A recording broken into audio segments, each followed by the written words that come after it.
จงบอกความหมายด้านไวยากรณ์และด้านโครงสร้างของคำลุมนี้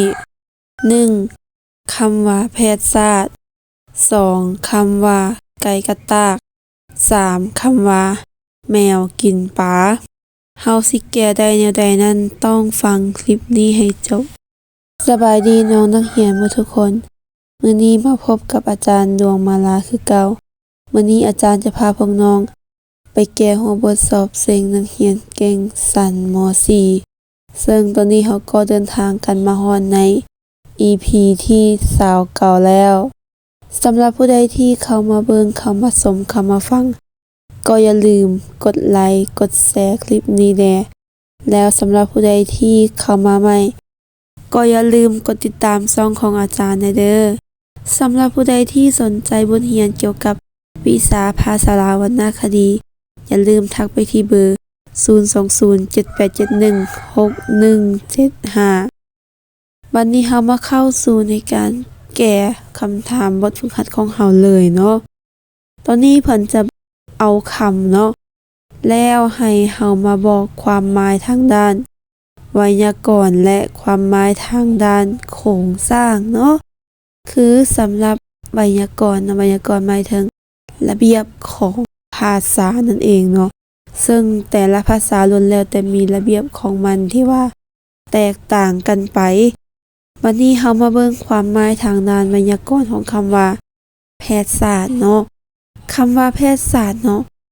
ถ้าว่าความหมายทางด้านไวยากรณ์ก็จะเป็น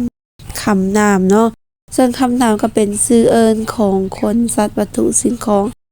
บรรดาเหตุการณ์ต่างๆหรือว่าปรากฏการณ์ต่างๆและคำว่าแพทยศาสตร์ก็เป็นชื่อเอิ้นเกี่ยวกับบรรดาอาชีพต่างๆเนาะวันนี้คำที่2เนาะคำว่าไก่กระตากไก่กระตากตัวนี้เนาะจะเป็นประโยคซึ่งว่าจะเป็นประโยคกลุ่มตัวประโยคกลุ่มตัวก็หมายถึงประโยค2ภาคส่วนที่ประกอบด้วยคำตัวตั้งและคำกรรมคบโดยที่บ่ต้องมีคำประกอบมาใส่แต่ว่าก็เป็นประโยคใดเนาะคือคำว่าไก่ก็เป็นคำตัวตั้งคำว่ากระตากก็เป็นคำกรรมคบนั่นเองต่อไปคำที่3ก็คือคำว่าแมวกินปลาแมวกินปลาตัวนี้จะเป็นประโยคบ่กลุ่มตัวหรืออย่างหนึ่งก็คือเป็นประโยค3ภาคส่วน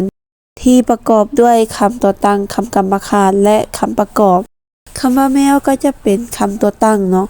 ส่วนคำว่ากินจะเป็นคำกรรมคารและคำว่าปลาก็จะเป็นคำประกอบนั่นเองวันนี้เฮามาเบิ่งความหมายทางด้านโครงสร้างเนาะซึ่งตัวนี้เนาะมันจะคล้ายๆกันแต่ว่ามันต่างอันหนึ่งเนาะซึ่งว่าเพราะว่าคำหนึ่งนะ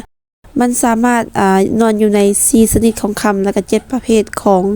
คำเว้าในภาษาลาวและก็เป็นหลายก็เป็นชนิดของประโยคในทางด้านอื่นไปนำเนาะคือคำว่าแพทยศาสตร์เนาะตัวนี้จะเป็นคำสามารถก็คือเป็นการต่อคำของภาษาบาลีสันสกฤตเนาะ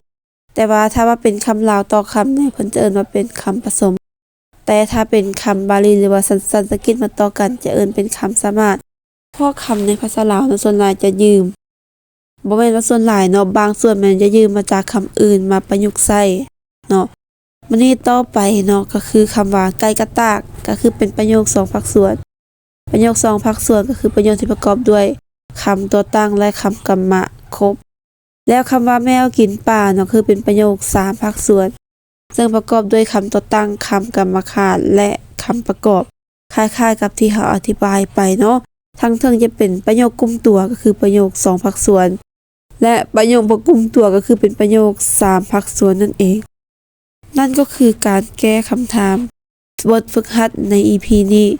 สำหรับผู้ใดที่ว่ามีอันใดอยากจะคอมเมนต์แลกเปลี่ยนแม่นสามารถคอมเมนต์ได้ที่ใต้คลิปแล้วพบกันใหม่ในคลิปต่อไป